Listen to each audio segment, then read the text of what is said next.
So we're going to go ahead and do a video lecture for this exercise regarding Pueblo Inc. I know a lot of you guys are probably going to be out for Thanksgiving, so I wanted to give you guys as much flexibility as possible here at the end of the semester. I know everyone's pretty busy.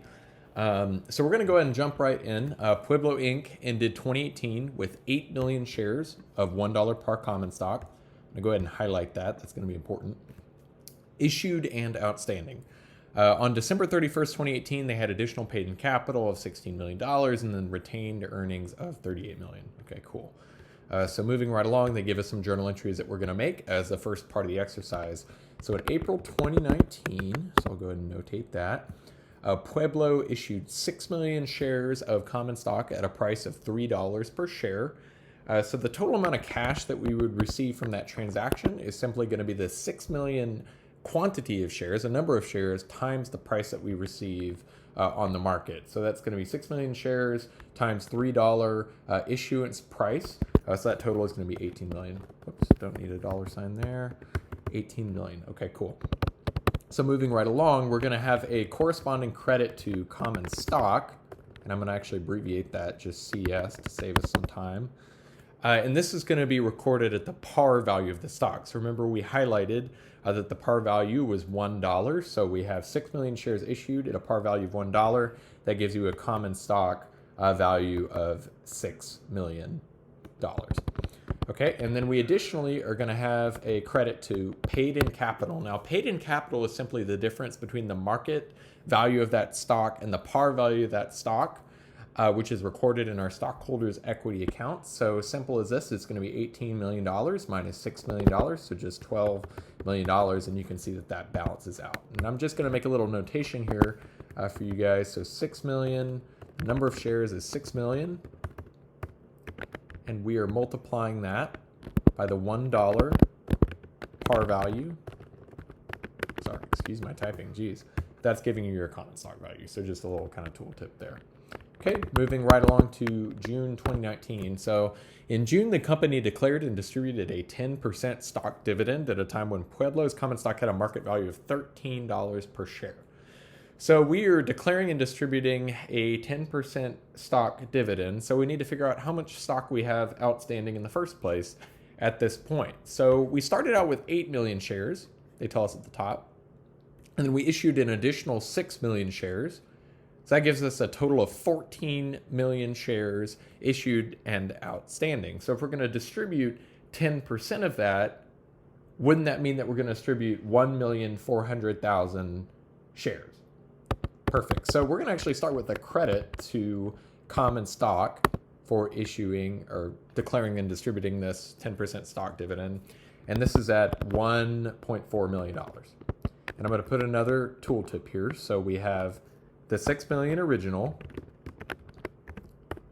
or the 8 million original.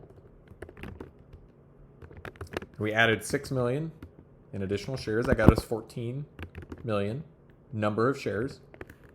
We multiply that by 10% for the dividend. That gives us 1.4 million shares as part of this stock dividend. Okay? And those are recorded at the par value in that common stock account of $1. So 1.4 million shares, and this really isn't easy to put here with kind of my margins here, but times $1 gets you that common stock value. This value is in dollars. Okay, so we increase common stock by that amount. Now, in order to make our debit here, it's going to actually be to retained earnings because we're making this dividend out of retained earnings. Remember when we were doing the statement of stockholders' equity, how we would have net income increase our retained earnings and then we would reduce it by the dividend? This functions similarly. So we're actually going to debit retained earnings, reduce retained earnings to make this dividend happen.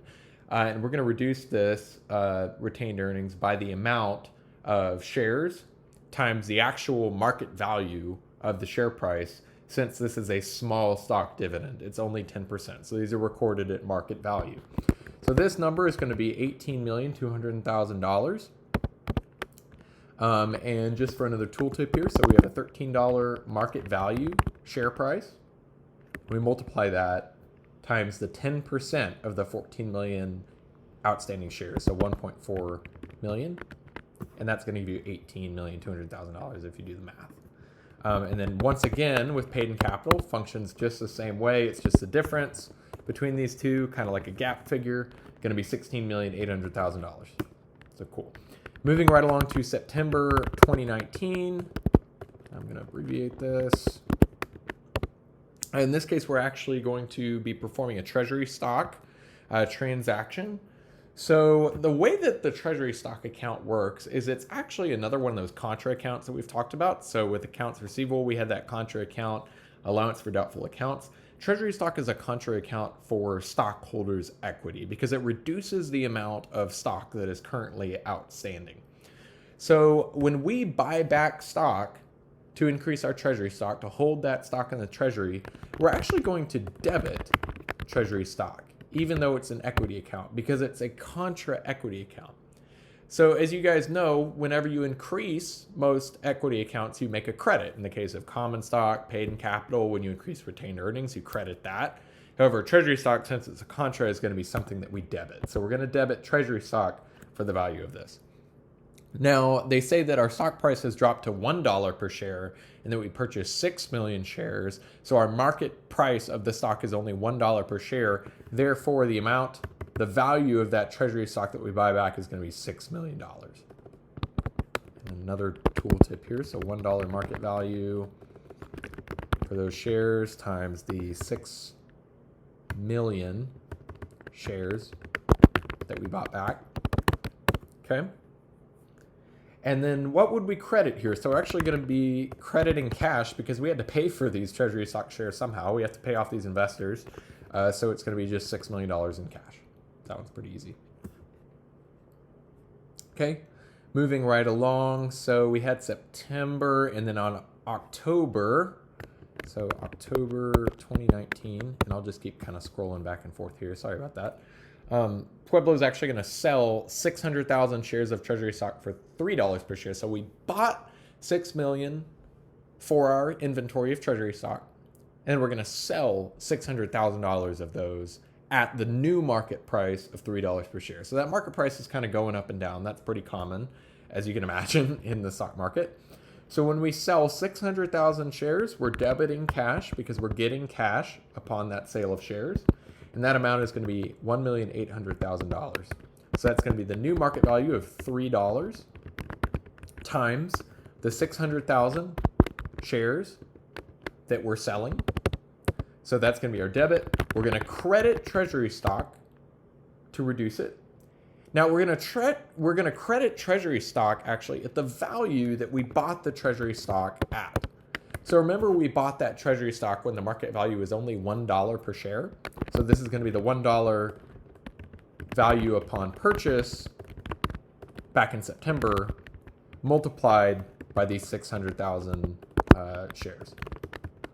Okay, and then once again, favorite account here, just going to be that difference, is going to be lovely paid in capital at $1.2 million as our gap filler there. Okay. Moving right along to November, Pueblo declared $15 million in cash dividends payable on December 15th to holders of record on December 5th. So we need to figure out the holders of record on December 5th. That's going to come into play a little bit later with our problem, and then make this entry for dividends payable. And this is actually not that difficult of an entry. So dividends payable, as you guys can remember, come out of our retained earnings. So we're going to simply debit retained earnings. And it was a $15 million cash dividend, so $15 million, straight from the problem. And then we're going to create this dividends payable account because we owe this to our stockholders. Hasn't been paid yet, so we're going to just put that there. And then once this is actually paid out in December, so holders of record in December, but it's not paid until December 15, when we actually pay that, we're going to get rid of that dividends payable amount. I'm going to abbreviate that just so we can fit this all here. Get rid of that dividends payable amount. There's retained earnings, or nope, my bad, not retained earnings. We're going to actually pay out that dividend cash. It's cash dividend, 15 million. And I'm just going to kind of line up these so it's a bit cleaner. Just like that. So that's going to be the payment of our cash dividend. So first you create the payable and then you pay it out of your retained earnings. Okay, and then December 1st, we declare a 2-for-1 stock split. Stock splits are kind of unique in the fact that you actually don't make an entry. It simply changes the number of shares, and then it changes the par value of the existing shares. And we're actually going to do an exercise a little bit further along that kind of goes into that. But for now, safe to say we don't have to make an entry, which is really convenient. So the next part of this, we're going to keep scrolling down, is actually going to be this nice chart here. And it's kind of messy here in my Word document, so bear with me. You guys should have a cleaner copy in the PDF I'm uploading. But essentially, all that we're doing here is just moving what we did in our journal entries to the actual kind of chart here for equity. And common stock, let me see if I can get this to kind of work here. I have a little bit of issues with that. I'm going to go ahead and pause the video and then jump right back in when I have a nice kind of chart filled out for you guys. 1 second. Nice chart right here with our journal entries transposed into the kind of total equity kind of ledger that we've been given here. I did switch my microphone, so if it's a bit quiet, notice there were a bunch of keyboard typing noises in the last one, so apologies about that. Hopefully this is a little bit clearer for you guys. But you can see that we've just transposed our journal entries into this kind of chart here. So April 2019, we credited common stock for $6 million. So you can see that we're increasing that right here, $6 million. Then we credited paid in capital for $12 million. So our total effect on equity was an increase of $18 million via both of those credits. The stock dividend, so that's what happened back in June 2019 when we took that 10% stock dividend. If you flip back to your journal entries, you'll see that we increased common stock by 1.4 million. We increased our paid in capital by that kind of gap figure, 16.8 million. And then we debited our retained earnings. We reduced our retained earnings by $18.2 million. And a stock dividend is actually going to net out. It's not going to have a total effect on your total equity. So you can see that nets out to zero. Then moving right along to the purchase of treasury stock in September. So this is a little bit different, but treasury stock is actually going to reduce your total equity because you're buying outstanding shares back from the market and holding them in your treasury. It's that contra account we talked about. So even though you're increasing your amount of treasury stock, you're debiting treasury stock, it's going to reduce that equity. So that's why this is notated as a negative. So a little bit tricky there. Now, when we sell that treasury stock, we're going to increase our paid in capital with the typical credit like we were doing. And then we're going to actually credit treasury stock this time for that par value, which was $600,000, or not par value, excuse me, for that $1 purchase price that we originally got it out at. So we're just transposing that there. You can see it's going to be the reverse of the previous kind of transaction. That has an effect of $1.8 million on total equity. They also tell us in the problem, and we didn't really make a journal entry for this, but if you flip back to that first page, you'll see at the end of kind of that big chunk of information, it tells us that for the year Pueblo earned net income of $26 million. We're just going to enter that here on this grid. $26 million of net income are going to flow through to our retained earnings, as we talked about when we first started our labs on the statement of stockholders' equity. So that's really handy. That just goes there, and we're going to pull dividends out of that, as you can see in kind of our next row. So cash dividends, we did that starting in November, going to December. Those were paid out in December. But you can see that we reduce our retained earnings by that amount of $15 million. That reduces our total equity by $15 million. Sum all these up, get the total balances, you get a nice total equity figure. And I know this is really hard to read here from Professor Carpenter. 86.8 is the number. And if you guys add up those totals, you'll go ahead and get that. Now, moving along, we're going to go ahead and do this third piece of the problem. Dividends are paid on outstanding shares. What was the dividend paid per share? Of total dividends paid was $15 million. So we had that $15 million dividend paid here, but we're trying to figure out what was the value of the dividend paid per share. And this takes a couple different steps, but it's nothing too tricky. So what was our original number of shares? It was 8 million shares. This is all in number of shares, and you can see that on the front page.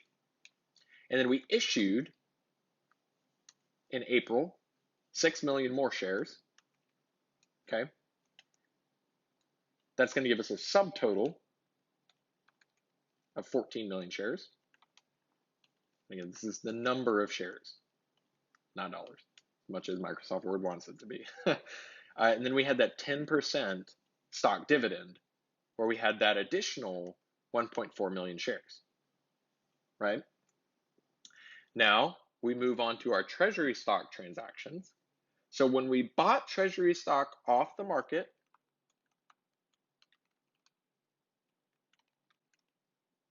move these over. We bought treasury stock off the market. We took it out of our outstanding stock. So we reduced our outstanding stock by 6 million shares. And then when we resold that treasury stock, whoops, here, let's go ahead and move all these down here so we can see everything in one kind of view here. So when we rebought that treasury stock, or resold that treasury stock, so sell, we sold 600,000 shares. So that means that we're putting those shares back outstanding on the market. We're selling them back to investors. So this is going to kind of be our math here to get our outstanding shares at the end of the year. So kind of make another subtotal here. Gives you another subtotal. So if you do the math on that, add all those up, net it out, you get 10 million shares. Again, that's the number of shares, not the dollar value. And this is when we perform that stock split. So we performed that stock split at the end of the year. You remember the listing where I said that we didn't do a journal entry for it, but we did have to change the par value of the shares and the number of shares. So when you perform that 1-to-2 stock split, you simply double the number of shares. So for each existing share that a shareholder has, they get another share. But that does decrease the value of each share. You're not just getting something for nothing. So we now have 20 million shares. Great. But then those 20 million shares are going to be at half the par value of what their original par value was. So they were originally $1 par common stock. Now they're going to be 50-cent par common stock. Okay, so these are at 50-cent par. Whereas we originally had 10 million shares at $1 par. So you can see that we've just half the par value and doubled the number of shares. So the total dollar value of both of these is still $10 million. Now, what we're really trying to find here is the actual dividend per share. So they told us that we had a $15 million dividend, cash dividend. We're not talking about the stock dividend here. We already accounted for that up at the top when we did the number of shares here, that $1.4 million stock dividend. And then we're going to divide that by our new outstanding total of shares after the stock split. So that's 20 million shares. You do that math, you're going to find a final value of the dividend per share of 75 cents. So that's a 75-cent dividend per outstanding share. So we've gone through this fairly simple exercise, but it covers a lot of different stockholders' equity kind of journal entries and topics. If you guys need any help with this, feel free to email me or send me a message via Canvas over the next couple weeks. And I hope to see some of you guys in lab. If not, I hope you have a great Thanksgiving holiday. Thanks so much. Bye.